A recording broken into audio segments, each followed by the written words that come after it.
Welcome in everyone and welcome to the Cup of Tea channel. So this video is just going to be going over the recent interview between Dexter2 and the general manager of Diablo 4, Rod Ferguson, as Blizzard have confirmed they have started work on the first expansion of the game. We may find some more additional information down the line this year, potentially at BlizzCon in terms of a release date, but also where they want to progress the main storyline in terms of the events after Lilith as well as Mephisto, but we may see some new introductions to some old characters as well as some new potential threats. So at the start of the interview they asked Ferguson how long do they expect to be working on Diablo 4 for, in which he says he's not actually entirely sure, quote unquote, how long is a piece of string. However, the main calendar of Diablo 4 is obviously we have our quarterly year content with the seasons. So we are currently halfway through the first season, the season of Malignant, where it introduced the Malignant Heart feature, where you would apply an affix, a legendary effect, which you could insert into your rings as well as your neck. And then when it comes to season 2, the season of Blood, which will be out October 17th, we're going to have vampiric powers. In terms of what that is, we'll find out in a future campfire talk, no doubt. But what it may be is a new talent tree system, or maybe an item that you apply to your weapons, your gear.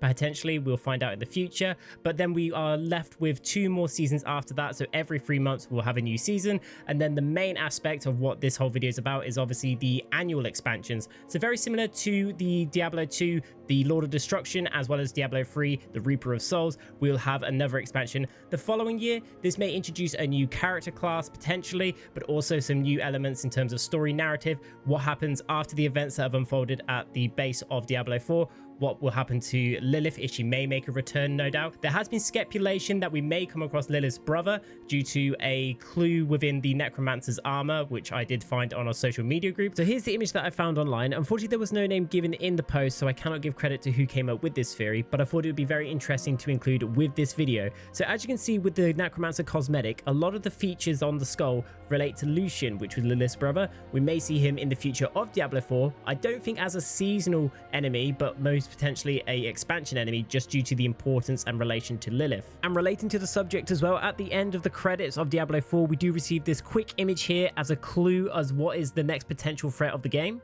As you can see, the image or the character does have features very similar to Lucian. That is just speculation, but also additionally what will happen to Mephisto, because obviously he has been trapped inside the crystal, where he has now been traveled away from the current zone that we are in Sanctuary. So will that bring in a new island area zone? Who knows? So Rod Ferguson has said that they want to be constantly updating the game over the years in terms of seasons as well as expansions. So they have already laid the first foundation down for the game with the first season of Malignant, where we helped Cormon take on Vashan. And for season 2, the season of Blood, will be helping Eris take on the vampire invasion. But they have said in comparison to Diablo 3, they obviously took 11 years before the release of Diablo 4, and they feel like they didn't live up to the players in terms of providing a live service. So they are going to be constantly pumping out content in that manner. But that does bring on the question in terms of expansions, is this something that we're going to be having to pay for every year, which isn't too bad of a thing depending on the price. But if we're paying full price for a game every single year, the thing is about expansions, very similar to like World of Warcraft, we had to pay, and if you didn't,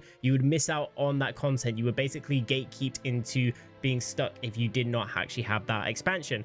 But where it comes to battle passes, obviously you receive the benefits, but you can still enjoy the season in itself as well as the content. This also brings up the question in terms of level cap. With expansions we normally have like a 5 level increase or a 10 level increase. Is that going to be happening every single year, and will it get to a point where it gets a little bit too out of control? That is something I would like to see Blizzard address in a future interview when we have our first expansion out, or maybe at BlizzCon as well, where we get a bit more information. I also want to hear your guys' opinion in the comment section in terms of the annual expansions. Do you think this is a good thing? What would you like to see from the annual expansions? Where would you like to see the story to go? What features would you like to be included? But also as well, if they were to charge you per expansion, how much would you say is a fair price to pay, and what would you like to expect in return? And lastly, if it was the expansions where they would introduce a new class, what class would you actually like to see? But until then, don't forget to like, comment and subscribe to the channel for more Diablo content, and I'll see you in the next video.